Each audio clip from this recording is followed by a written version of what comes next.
Assalamualaikum warahmatullahi wabarakatuh. Perkenalkan, nama saya Saharudin dari kelas manajemen 22C. Akan meresum materi dari kelompok 3 yang berjudul etika perilaku pelaku bisnis. Nah, sebelum saya meresum apa itu perilaku pelaku bisnis, jadi perilaku pelaku bisnis adalah nilai moral yang harus dimiliki oleh masing-masing individu.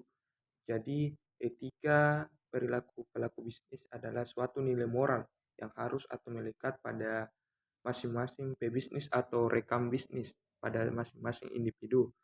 Nilai moral merupakan keadaan perilaku pelaku bagi seseorang sehingga seseorang akan bertindak sesuai etika dan tidak sangat dipengaruhi oleh nilai moral yang digerutinya. Jadi, nilai moral suatu etika pelaku bisnis akan tercermin dalam kegiatan bisnis jika kita mengedepankan etika. Nah, dalam hal ini etika dalam berproduksi. Produksi, sebelum itu kita harus mengetahui apa itu produksi. Nah, produksi merupakan aktivitas menghasilkan barang dan jasa melalui proses transformasi input tertentu secara profesional dan bertanggung jawab dengan barang agar hasil produksi dapat dimanfaatkan oleh konsumen dengan baik. Nah, itu adalah pengertian produksi.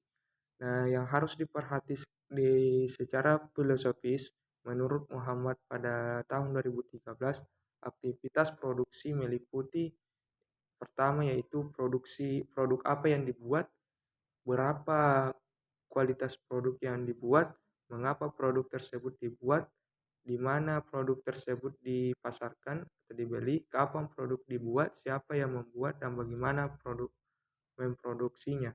Nah, etika dalam berproduksi ini yaitu contohnya jika kita membeli barang mentah pada suatu supplier, nah itu harus sesuai dengan harganya ataupun barang yang kita buat harus sesuai dengan harganya pada konsumen. Nah, selanjutnya kita akan beralih ke etika perilaku supplier. Nah, etika untuk mengelola aliran barang, informasi, dan seluruh aktivitas penjualan diperlukan suatu konsep yang disebut manajemen rantai dengan tujuan menyelaraskan permintaan dan penawaran secara efektif dan seefisiensi mungkin. Nah, ada beberapa standar etis yang wajib dipatuhi oleh para pematok, di antaranya yang pertama penghormatan terhadap HAM, yang kedua menghindari praktik korupsi, kolusi, dan nepotisme. Yang ketiga, mematuhi hukum dan peraturan perundang-undangan. Yang keempat, mengutamakan keamanan. Nah, itu adalah beberapa standar etis yang wajib dipatuhi oleh para pemasok atau supplier pada kegiatan bisnis. Nah, etika etika perilaku pemilik perusahaan. Nah, selain itu pemilik perusahaan juga harus memiliki etika terhadap bisnisnya. Yang pertama itu tanggung jawab terhadap lingkungan. Nah, tanggung jawab terhadap lingkungan ini paling penting pada etika yang harus dimiliki oleh pemilik perusahaan agar contohnya kegiatan yang kita lakukan tidak merusak lingkungan. Yang kedua, tanggung jawab terhadap karyawan. Nah, dalam memperkerjakan seseorang, kita harus bertanggung jawab pada karyawan, contohnya dengan keselamatan karyawan. Tanggung jawabnya berupa pemberian asuransi gaji yang layak, dan beberapa hal lainnya. Yang ketiga, memberikan imbalan kepada karyawan.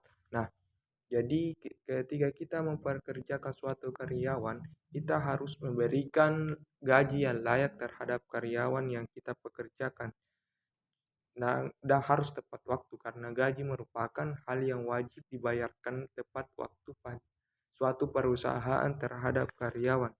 Nah, selanjutnya itu etika perilaku karyawan. Selain itu, sebagai seorang karyawan, kita juga harus mempunyai etika. Yang pertama, kewajiban ketaatan, kewajiban konfidensialitas, kewajiban loyalitas, dan kewajiban melaporkan kesalahan perusahaan. Nah, contohnya itu kewajiban loyalitas, kita harus loyal kepada perusahaan. Yang keempat, jika kewajiban melaporkan kesalahan perusahaan, contohnya ketika perusahaan mempunyai kesalahan, wajib kita ajukan argumentasi kita kepada perusahaan atau unek-unek kita agar kita sebagai seorang karyawan juga nyaman dalam bekerja dan hak-hak kita terpenuhi. Nah, itulah resume dari kelompok 3. Lebih dan kurangnya mohon dimaafkan. Sekian, wassalamualaikum warahmatullahi wabarakatuh.